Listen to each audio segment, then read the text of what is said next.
అదే RTV app వార్తల్ని క్షణాల్లో చదివే అవకాశం ఉంటుంది. ఒక న్యూస్ పేపర్, ఒక టెలివిజన్ ఛానల్ మీ చేతుల్లో ఎప్పుడు ఉంటాయి. గతంలో బివి మోహన్ రెడ్డి గారు ఎమ్మెనూరు అప్రైల్ పార్క్, టెక్స్టైల్ పార్క్ తేవాలనే కళ ఉండేది. దానికి మన స్థానిక ఎమ్మెల్యే గారు బివి జగనేష్ రెడ్డి గారు గతంలో 2014 నుంచి 19 మధ్యన టెక్స్టైల్ పార్క్ తీసుకురావడం జరిగింది. అలాగే నిధులు కూడా కేటాయించడం జరిగింది. కొన్ని కాలానుగుణంగా కొంచెం నిదానమైనందుకు ప్రభుత్వం మారింది.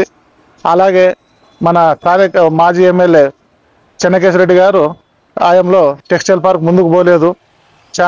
చేనేతలు కూడా చాలామంది ఇబ్బంది పడ్డారు. ఆ ముందుకు పోలేందుకు దాన్ని టెక్స్టైల్ పార్క్ రద్దు చేసి ప్లాట్లు వేసి విక్రయించడం జరిగింది. స్థలాన్ని కూడా దాదాపు 13 ఎకరాలలో ప్లాట్లు వేయడం జరిగింది. 100 ఎకరాల్లో ఉన్న టెక్స్టైల్ పార్క్ని ఇప్పుడు మళ్ళీ పట్టువదలని విక్రమార్కుల్లాగా మన స్థానిక ఎమ్మెల్యే గారు బివి జగనేష్ రెడ్డి గారు ఇప్పుడు గెలుపొందారు.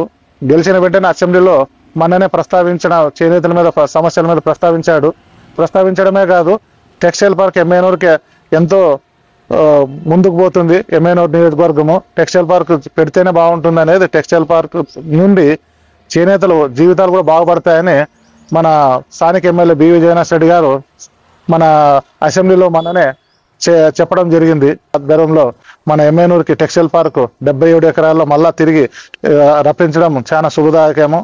దీనికి కృతజ్ఞతలుగా ఎమ్మెనూరు ప్రజలు, చేనేతలు జగనేష్ రెడ్డి గారికి కృతజ్ఞతలు జరుపుతున్నారు. ఎలక్షన్ లో ముఖ్యంగా మన చేనేత వర్గానికి సంబంధించి అనేక రకమైనటువంటి హామీలు ఇచ్చారు. ఆ హామీలను నమ్మి ప్రజలు ఓట్లు వేశారు. గద్దెదించిన తర్వాత గత ప్రభుత్వము ఏం చేయలేదు, మనము ఈ రోజు కూటమి ప్రభుత్వం వచ్చింది, చేనేతలకు అండగా ఉంటాము, టెక్స్టైల్ పార్క్ చెప్తామనేటువంటి మాటలు చెప్తూ వచ్చారు.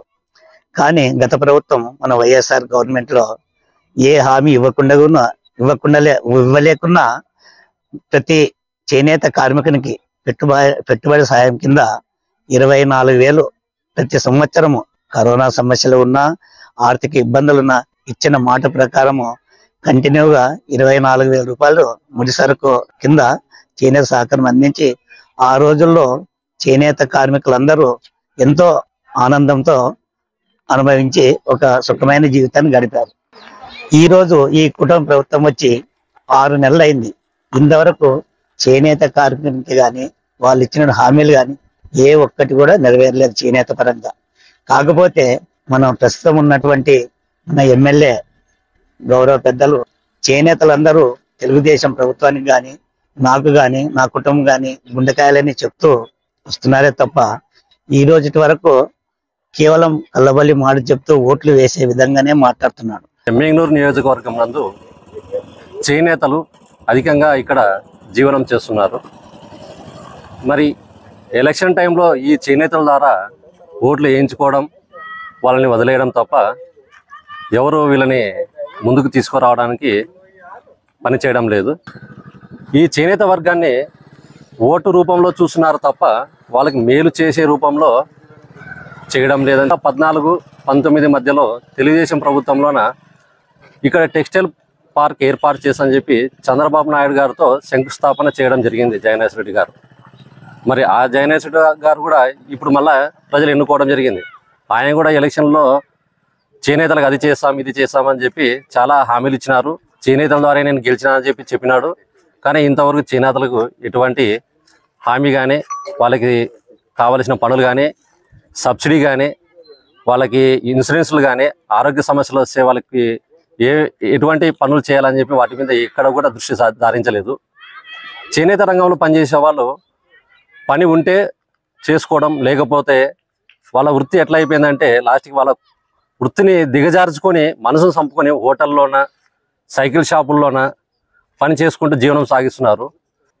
చాలామంది మా చేనేత కులస్తులు దగ్గరకు వచ్చి అన్న ఒక 10 రూపాయలు ఇవ్వండి అన్న, ఒక 5 రూపాయలు ఇవ్వండి అన్న అని అడుక్కుంటున్నారు. అంటే మా చేనేతల యొక్క భవిష్యత్తు లాస్ట్కి ఎలాగైపోయిందంటే అడుక్కునే స్థాయికి వచ్చింది.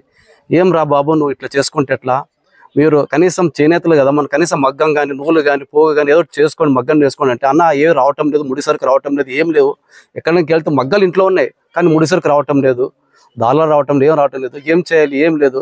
లాస్ట్కు టీ బంక్కు పోదామంటే అక్కడ చాలా మంది ఉంటారు, అక్కడ కాంపిటీషన్ లాస్ట్కి ఏది బయట కూడా ఎక్కడన్నా ప్రైవేట్ దాంట్లో సైకిల్ షాప్లో కానీ పంచర్ షాప్లో కానీ లేకపోతే హోటల్లో కానీ అడుక్కుందంటే కూడా సరిగ్గా ఉద్యోగాలు దొరకటం లేదు. లాస్ట్ మా బతుకులు అడుక్కునే బతుకులాగా వచ్చినాయి అని వాళ్ళు అంటుంటే నాకు చాలా బాధ వేసింది. ముఖ్యంగా ఈ ఎలక్షన్ టైంలో మాత్రమే ఈ నాయకులు దగ్గర పిలుచుకుంటారు. తర్వాత ఎలక్షన్ అయిపోతారు అంటే ఎమ్మెల్యేలు గెలిచేది చేనేతల నుంచే గెలిచేది, చేనేతలు ఓటేస్తారు, వాళ్ళ మెజారిటీ.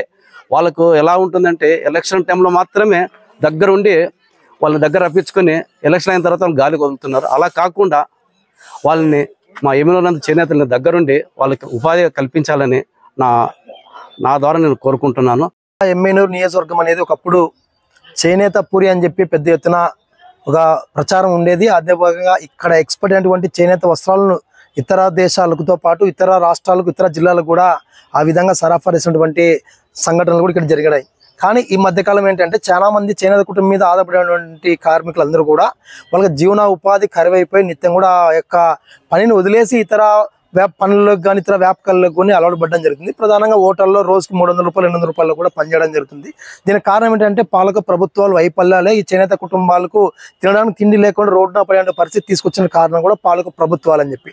అందుకు చిన్న ఉదాహరణ ఏంటంటే 2014 ఎన్నికల సందర్భంలో చంద్రబాబు నాయుడు గారు చెప్పారు, ఈ ప్రాంతంలో చేనేతలు దాదాపు 5,000 మంది కుటుంబాలు చేనేత మగ్గాలపైన ఆధారపడి జీవనం గడుపుతున్నారు. కాబట్టి ఈ ప్రాంతాలను ఆదుకోవడానికి ఈ ప్రాంతంలోనే చేనేత టెక్స్టైల్స్ పార్క్ ను ఏర్పాటు చేస్తానని చెప్పి పెద్ద ఎత్తున బహిరంగ సభలో చెప్పడం జరిగింది.